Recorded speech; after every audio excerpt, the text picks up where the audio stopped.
Hi guys, welcome back to another video from the Aspiring Medics. My name is Yusuf and I'm an Oxford medical student. So, in this video, it's actually a very special video because we've collaborated with Hiba, who is a medic YouTuber. We're going to go through loads of MMI questions, so multiple mini interviews, including roleplay, tailored communication, as well as actually how the patient's agenda can vary from the doctor's agenda as well. If you guys are new here, don't forget to like, comment and subscribe. We hope you enjoy. Hello, my name's Hiba. Can I just confirm your name, please? Yeah, sure thing. It's James Smith. And is it okay for me to call you James? Yeah, that's fine. So James, what do you understand with kind of where we are in terms of your management, or kind of why we're having this conversation today? Yeah, so I've just been here in A&E really. I've been having a bit of shortness of breath really. But as far as I'm aware, it's just going to be a quick thing in out. To be honest, it's just my wife that's just making me come here. But to be honest, I just need to go home really.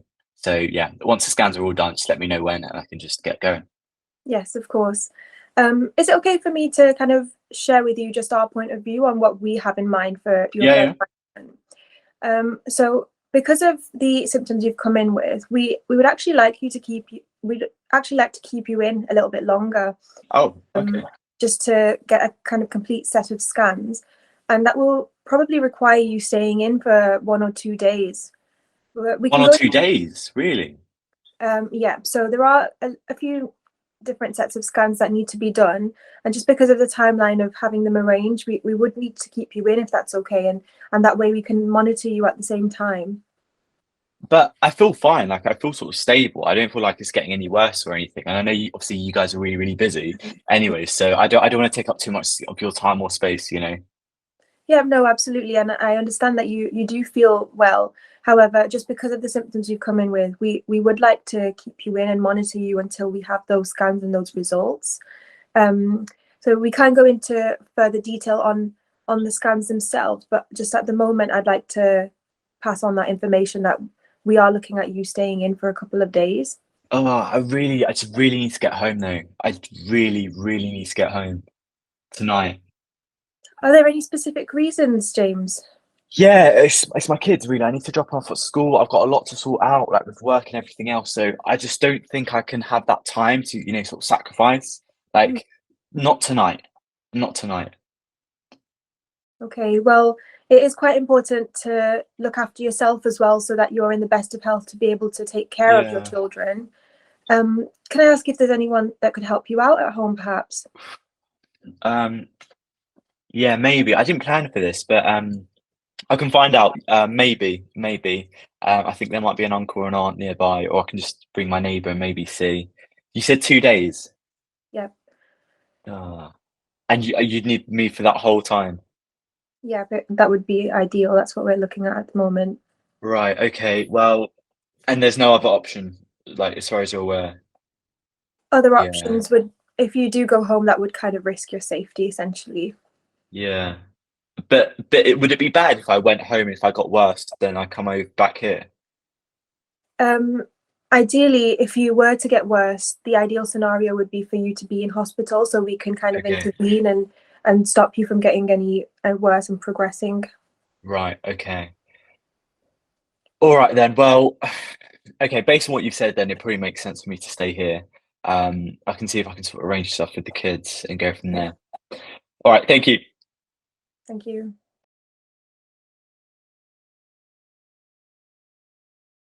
Hello, my name's Hiba. I'm one of the junior doctors. Can I just ask your Oh, name? perfect. Yeah, I've been waiting for you. Can I just confirm your name if that's okay? Yeah, yeah, sure thing. It's John Smith. Yeah, it's nice to meet you, John. Is it okay for me to call you that? Yeah.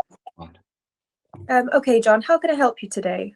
Yes, I'm quite concerned actually about my daughter. She's been having loads of symptoms in terms of like low mood. It's affecting her. Just I can see it on the family table, seeing how she is. She's not really herself anymore. And also at work, I've noticed it, and I'm really quite concerned actually about her as well. So I was really interested in sort of finding out what the next steps are and what we can do to really help.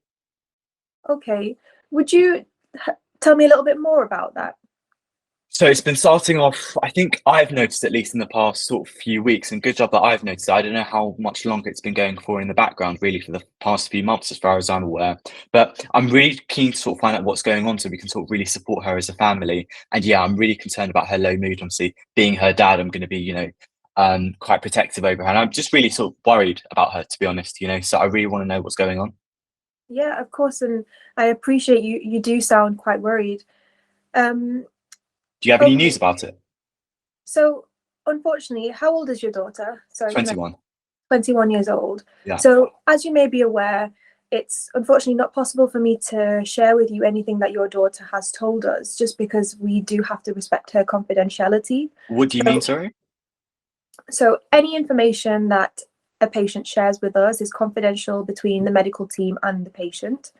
And as your daughter is an adult, she's 21 years old, that would kind of apply to her. So But she's my daughter. absolutely, and I do appreciate that. However, she is also an adult and she's our patient, and we regard each patient as separate, even if they are from the same family.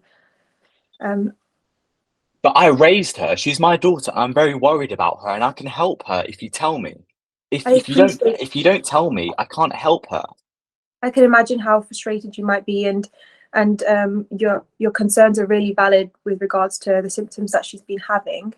What we can do is we can kind of give her a phone call and offer her an appointment for her to discuss these concerns with her, and then we can kind of directly liaise with her. And also, if she gives permission, we can bring you in with her appointments. But at this moment in time, without her permission, I can't really share whether or not she's seen us about this or what she's said to us. If that's okay. But I'm really concerned that there's something going on in the background. I'm sure she's not telling me something, and that's quite concerning. And obviously, if I'm paying the rent and anything, I deserve to know what's going on, I completely understand your frustration, and I would encourage you to have that conversation with your daughter. That would be really helpful, and hopefully when we offer her this appointment, when we give her a ring, she will give us permission to kind of have you come along to the appointment, and in that case we can discuss with the both of you.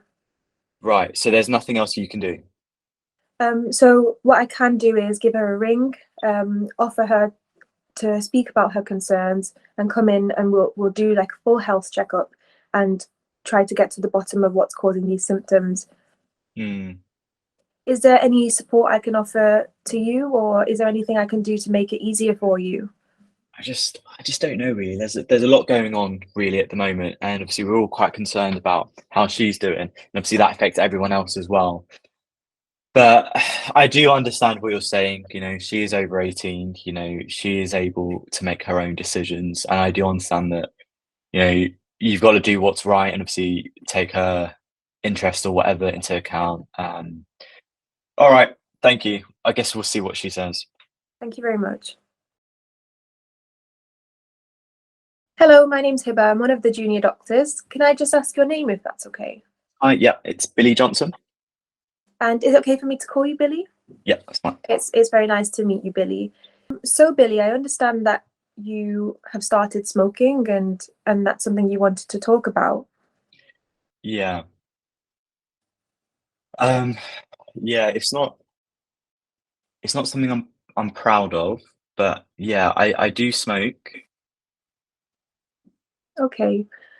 And is there anything in particular that has kind of led to you making this decision?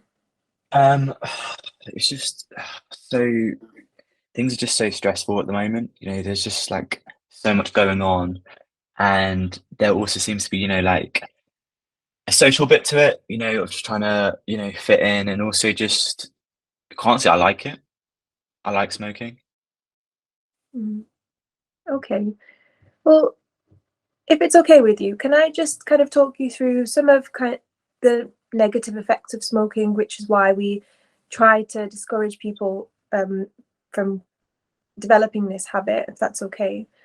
So smoking does increase the risk of pretty much every single medical condition out there, and that's including severe heart problems, liver problems, and several different types of cancers.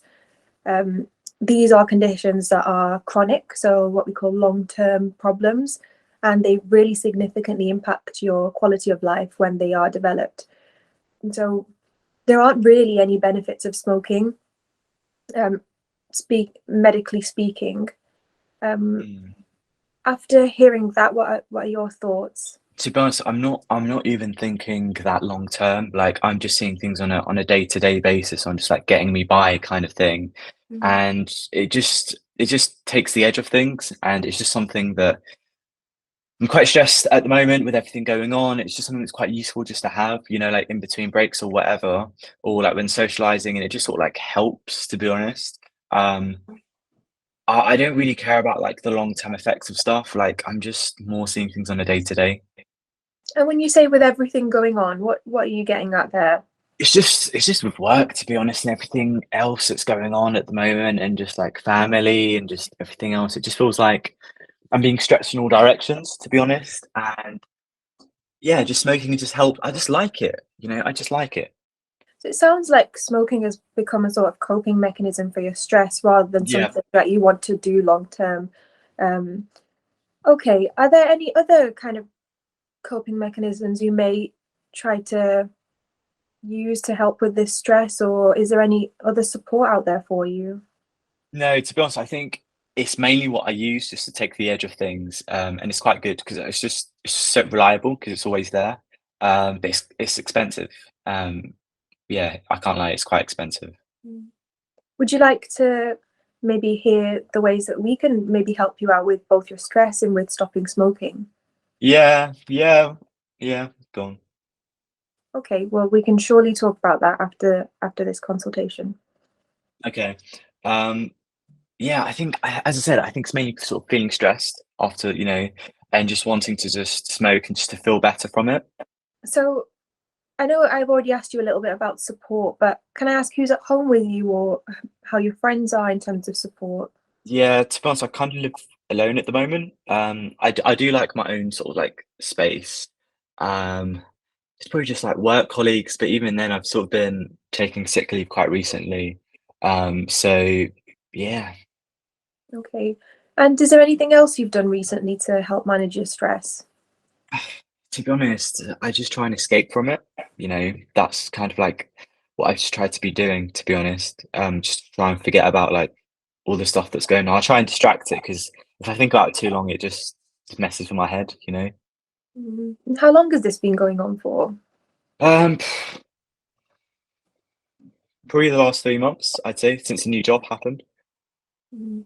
And is there any one or any triggers in particular in your job, or I is it think it's just the just, I stressful? think it's long hours. I'm working at a law firm, and it's just quite like I need to sort of like prove myself, especially in the first few months. So I just need to stick to it.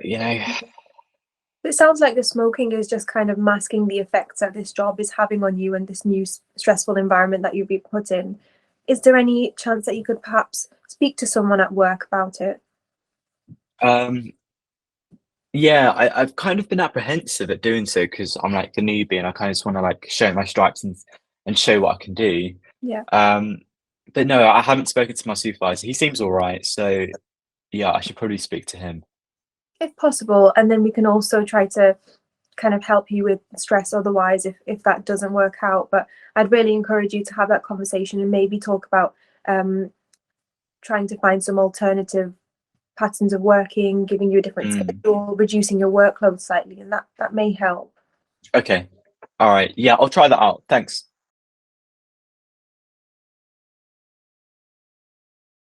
Hiya, how's it going? Hey, I'm doing good. How are you? Yeah, good, thanks. You have a good weekend? I did, yeah. How was your weekend? Yeah, good. Spent it with family. Otherwise good. How was yours? Good, yeah. Just alone, but it was okay. Yeah. How's Been your a morning busy, been so far? been a busy Busy. morning. Yeah, Uh, got my as next always. patient in 10 minutes. Okay, fair. Hey, there is something I kind of wanted to talk to you about, if that's okay. Yep, go for it. So I've heard a couple of the reception staff say that I smell of alcohol. Have you noticed that? Have you heard people saying that? I just find that really quite rude. Yeah. Oh, okay. Has someone else said it to you recently, or was it just them? Yeah, a number of people have said that I've been smelling like alcohol. Is that something Oh, you noticed? would you say that you have been drinking alcohol, like in the Mm, workplace? I mean, I'm a bit embarrassed to admit it, but I have. Yeah. I didn't think it was enough for other people to notice, though. Yeah. And how long do you think that's been going on for at the moment? Well, to be completely honest, it's been a couple of weeks of been feeling a bit low. Okay. Oh, I'm sorry to hear that. Thank you. But yeah, it kind of just helps with work being really stressful as well. Oh, yeah, I can imagine. Um, have you spoken to anyone about this? You're the first person I'm talking to. Okay. And are you just like, is it just like everything at the moment, or is there anything in particular? I think it's just the workload is getting really Hmm. heavy at the moment. Yeah. Feel really burnt out. It's coming to the end of my first year as a GP, Yeah. and yeah. It's just a lot, basically just everything at the moment. All right. Well, I'm sorry to hear that. Have you sort of considered maybe taking a bit of time off or reducing your hours? I mean, it's quite difficult. I know the practice is quite understaffed at the moment. Yeah. But if it's okay with you, I'll just go and see my next patient, and then we'll come back and talk about it. Okay? Do you know what? I actually think that it might be worth just giving it a miss for a second. Either I could see those patients, or we can maybe see if another GP could also do it just for those. Um, and obviously, by the sounds of it, it might sound like that actually you've been drinking whilst in the GP surgery, and obviously for patient safety, we can't have that. And that would be something that we just want you to take a break for today until you're back to your usual self, and then we can sort of carry on. As I said, I can see those patients, or we can see who are the most important to see in terms of clinical need, and go from there. Um, but yeah, I'm sorry to hear about that though. Okay. Yeah, I do understand that can kind of affect my judgment. Yeah. Um, okay, I appreciate your advice, and I'll probably sit out for a while. Yeah, if we can just get you out for today, if you just leave at home, go home, leave early, and then we can sort this out for you in terms of your patients. And obviously, we'll make sure that they're seen to, but we do need you to be at your best, and go from there. All right.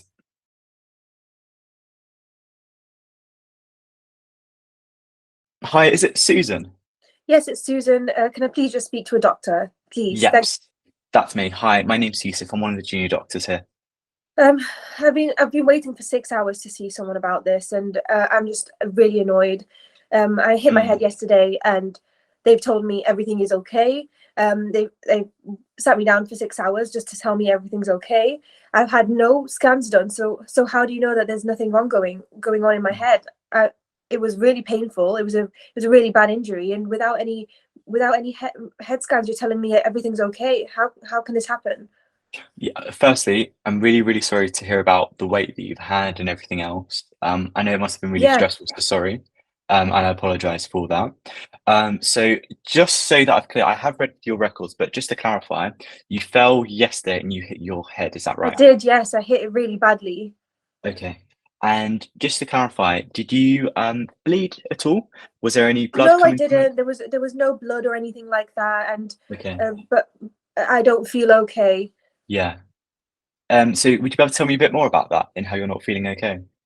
Well, I just feel like there's something going wrong. I don't feel Yeah. quite right. The doctor has, after 6 hours, just did a few examinations, but and said everything's okay. But I haven't had a proper head scan. I need a head scan. Okay. All right. And just to clarify, what exactly are you most concerned about? I might have a brain bleed or something. I just Okay. need to know with a head scan. Yeah. Okay. So just to clarify, have you had any vomiting at all? No, I haven't vomited. Thank God, Okay. no. Okay. And no loss of consciousness, you haven't fallen down or No, no no, no, dizziness? not nothing like that. I just need a scan to make sure everything's okay on the inside. Okay. All right. So based on actually what we've been able to get so far, based on your symptoms, it actually it's quite reassuring in the sense that you haven't bled and that also you haven't actually lost consciousness as well. So those are reassuring signs. Are you telling me that I'm lying, or are you telling me that you know more than me about how I'm feeling right now?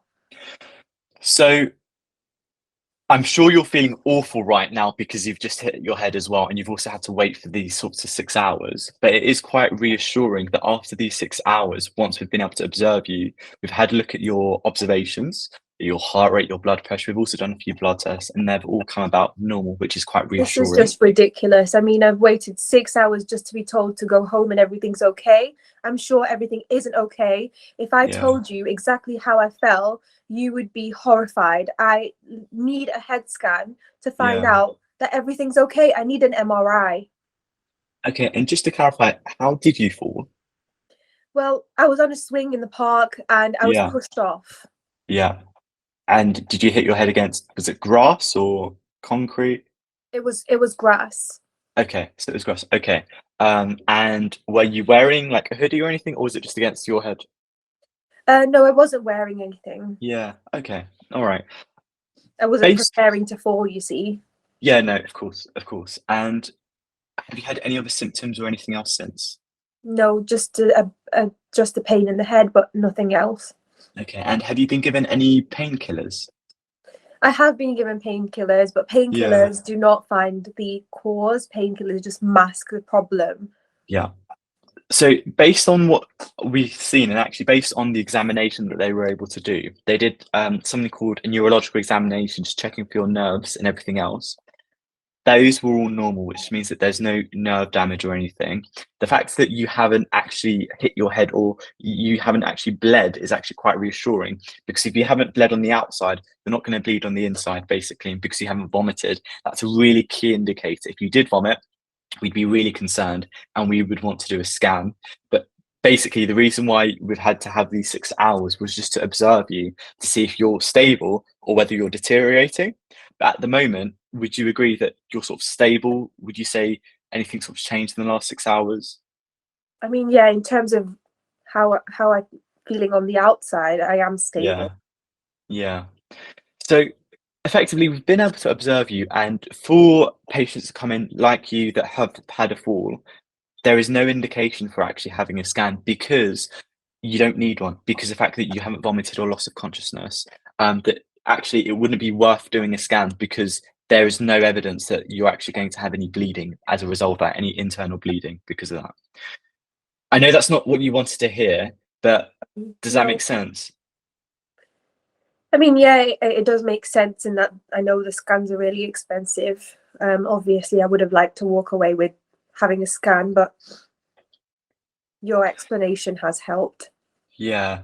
And obviously, in hitting your head, it would be quite common to get obviously swelling, bruising in that area, and obviously to have tenderness and pain in that area. The thing that I'm most, if you like, concerned about is basically just pain relief. So if you need any more paracetamol or codeine, let us know. I'd be happy to give you some as well. We can give you some before you go home as well. Is that all right? Yeah, okay, doctor. All right. Thank you for your patience. I appreciate it. Take care. Alright, so thanks so much for watching all the way to the end. We hope you found it useful. If you have, don't forget to like, comment and subscribe. You know the drill by now. And also check out our website, including our one-to-one medicine interview tutoring service. It's the most cost-effective and high-quality tutoring service on the market. With the 40-hour tutoring package, we've actually had a 100% success rate in the last 4 years, so be sure to check it out. Alright guys, see you in the next video.